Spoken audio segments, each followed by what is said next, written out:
ஏன் இங்க வந்த? இந்த ஸ்டோர் ரூம் உனக்கு எப்படி தெரியும்? எங்க என்னை யாரும் இங்க கூட்டிட்டு வந்த மாதிரி இருந்துச்சு. இருக்குது நம்ம தான். உன்னை யார் இங்க கூட்டு வந்தா? எங்க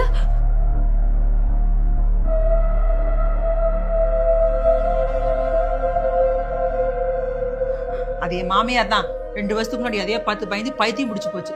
அதான் இங்க கட்டி போட்டு வச்சிருக்கோம். நீ அதுகிட்ட எங்கேயாவது போயிடாத, ஏதாவது பண்ணிட போகுது.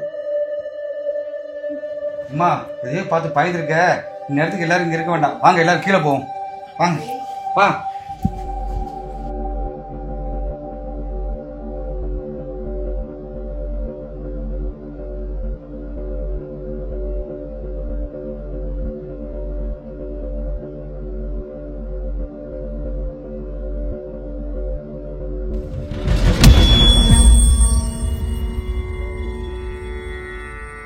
ஃபுல் வீடியோ பார்க்க கீழ இருக்க லிங்கை கிளிக் பண்ணுங்க.